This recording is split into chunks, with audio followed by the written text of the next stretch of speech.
Welcome. Another episode, short episode. I just finished The Last Dance tonight. And so I thought I'd do a little quick episode kind of called Last Dance Aftermath.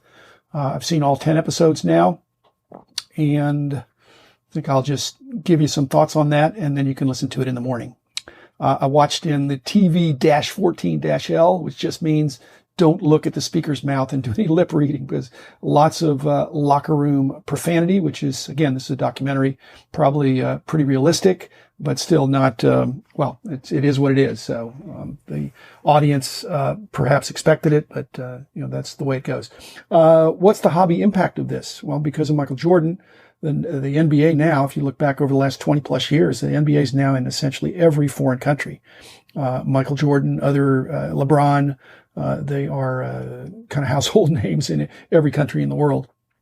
And that's probably a big reason why many collectors and quote unquote investors are so bullish on basketball cards, because it's become more and more of a global sport. And that's a trend that bodes well, and I think is here to stay. I had a Ripple Effect podcast that I did with Joe Davis a week or so ago. And basically we talked about how when one player, one superstar, those prices get really extreme, it can make other star cards of the same level of scarcity look like utter bargains. And so there is a ripple effect. But Michael is obviously the real deal. And the Last Dance has cemented that with everybody stopping to watch that. But in the NBA basketball, even the college game, but the game itself has changed. And so when we see the Last Dance footage, it looks a little different. And that's why it's so difficult to compare to LeBron, and even not so much Kobe, but certainly LeBron. The number of mid-range jumpers and floaters and drives that did not end in dunks were a lot of the highlights for Michael.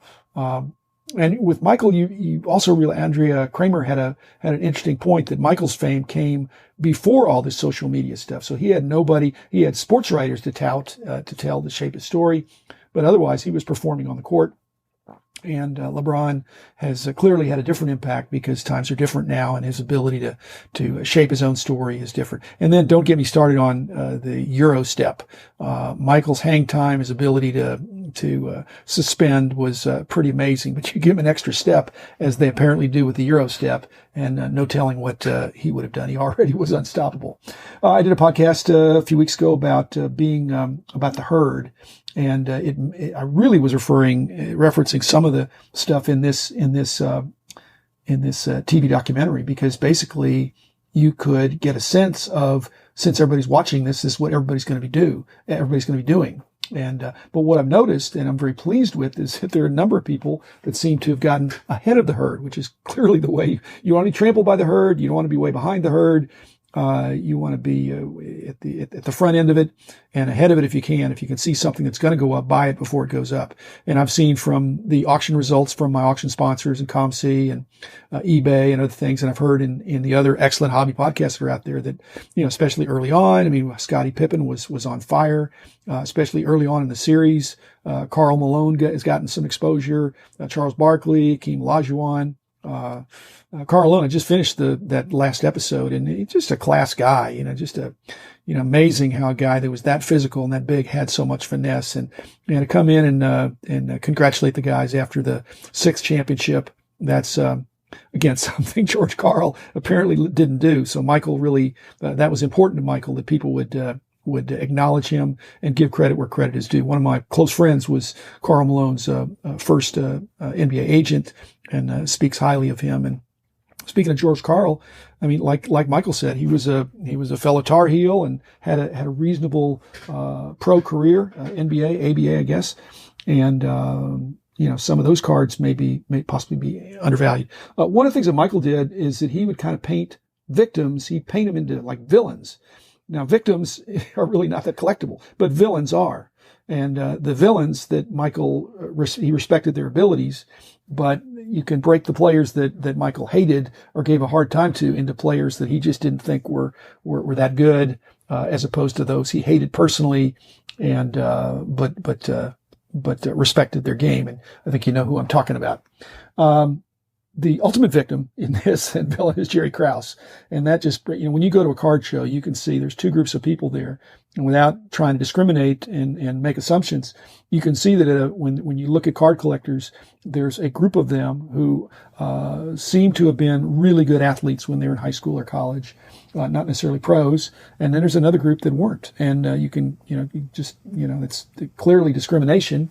But you just take that into account.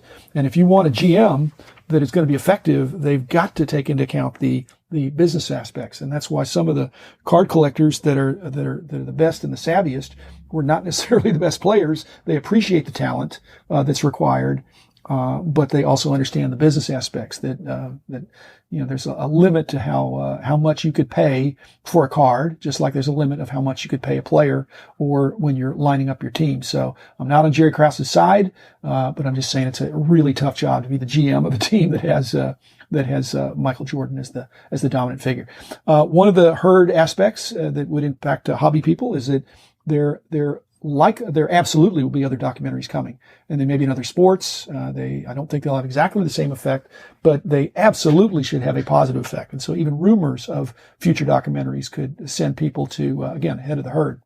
The sponsors, first, thanks to my sponsors, Top Spinning, The Upper Deck, Beckett Media, Beckett Grading, Beckett Authentication, ComC.com, Heritage Auctions, Hug and Scott Auctions, Burbank Sports Cards, Mike Stadium Sports Cards. The only sponsor that again, of my sponsors, I would have loved to have seen Upper Deck be a sponsor. And probably the price was prohibitive, and even more plugs for, Michael's loyalty to Upper Deck is very exemplary. And it's probably summed up in two words: Larry Jordan, who's a nice guy and been at Upper Deck, was Upper Deck for a long time. And Michael's older brother, who schooled him and perhaps made him into the superstar that he is. But, I didn't get the Reese's peanut butter, the State Farm. They're all over the place, and Facebook is just being Facebook. But, as I said last week, I don't put Michael on a pedestal. I'm not interested in his perfume, even his shoes. I'm not going to buy his Nikes just because they're his. It's just like when I go out and buy golf clubs. The best equipment for the pros is not necessarily best for the amateurs. If I had a 48-inch vertical leap, I'd be definitely interested in the Air Jordans, but my vertical is no longer measurable. I don't think.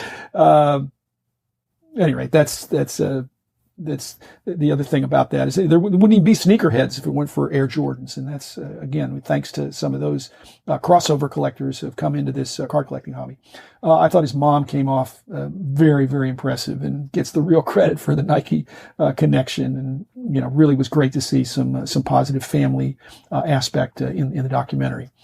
There are very few players, and I've mentioned this about managers, especially coaches and managers, who can elevate other players, elevate their teammates. And I think Phil Jackson really did do that. The championships are a testimony of that, and Michael did.